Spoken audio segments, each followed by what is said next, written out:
ಬಹುಶಃ ಅವರು ಹುಡುಗಾಟಿಗೆ ಇದ್ದಂಗೆ. ಯಾಕಂದರೆ ಒಂದು ಸಾರಿ EVM ಮೂಲಕ ಚುನಾವಣೆ ಮಾಡೋದ್ರಿಂದ ನಮಗೆ ನಷ್ಟ ಆಗುತ್ತೆ ಅಂತ ಹೇಳ್ತಾರೆ. ಹೇಳೋದ ಮೂಲಕ ಸಿದ್ದರಾಮಯ್ಯರು EVM ಮೂಲಕನೇ 130 ಸ್ಥಾನಗಳು ಗೆದ್ದಿದ್ದಾರೆ. ಆ 130 ಸ್ಥಾನಗಳು ಗೆದ್ದಂಥ ಟೈಮಲ್ಲಿ ಸಿದ್ದರಾಮಯ್ಯರಿಗೆ ಅವರು ಹುಡುಗರ ಥರ ಹಠ ಇಟ್ಕೊಂಡಿರೋ ಕಾರಣ ಆ ಹಠಕ್ಕೆ ಇವತ್ತು ಸಿದ್ದರಾಮಯ್ಯರನ್ನಾಗಲಿ ರಾಹುಲ್ ಗಾಂಧಿಯವರು ಬುದ್ಧಿ ಹೇಳೋಂಥ ಕೆಲಸ ಆಗಬೇಕು ಅನ್ನೋಂಥ ಒತ್ತಾಯವನ್ನು ಕೂಡ ಮಾಡ್ತೀನಿ. DKಶಿ ಅವರು ಸದನದಲ್ಲಿ ಮುನಿರತ್ನ ಅವರಿಗೆ ಯು ವಾಂಟ್ ಮೈ ತಾಕತ್ತು ಅಂತ ಹೇಳ್ತಾರೆ ಸದನದಲ್ಲಿ. ಇದು ಏನು? ಯಾಕಂದರೆ ಪಾಪ ಅವರು ಹಳೆಯ ಚಾಲಿ. ಯಾಕಂದರೆ ಅವರು ಬಹುಶಃ ನಮ್ಮ ಅವರು ಗುರುಗಳು ಯಾರು ಅವರು ಗುರುಗಳು ಬಂದು ಯಾರು ಏನು ಬೆಂಗಳೂರಲ್ಲಿ ಒಂದು ದೊಡ್ಡ ಡಾನ್ ಶಿಷ್ಯಂದ್ರ.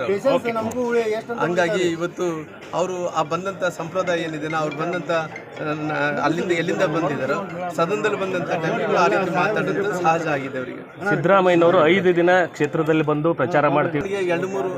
2.5 ವರ್ಷಗಳಲ್ಲಿ ಅವರು ಬಾದಾಮಿ ಜನರು ಅವತ್ತು ನನ್ನ ವಿರುದ್ಧವಾಗಿ ನಿಂತ ಟೈಮಲ್ಲಿ ಅಲ್ಲಿ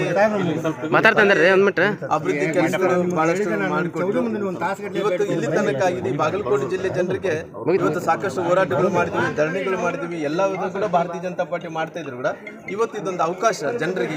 ಈ ಅವಕಾಶ ಹೆಂಗಾಗಬೇಕಂದ್ರಿಗಿನ ಜನರು ಅಭಿವೃದ್ಧಿ ಪರವಾಗಿ ಇದೀವಿ ಅನ್ನೋದ್ರಿಗಿನ ಇವತ್ತು ಎಂಥ ಪರಿಸ್ಥಿತಿಯಲ್ಲಿ ಕೂಡ ಸಿದ್ದರಾಮಯ್ಯ ಯಾವುದೇ ಅಭಿವೃದ್ಧಿ ಮಾಡಿಲ್ಲ ಅನ್ನೋಂಥ ಮತವನ್ನು ಕೊಡೋಂಥ ಕೆಲಸ ಮಾಡ್ತಾರೆ.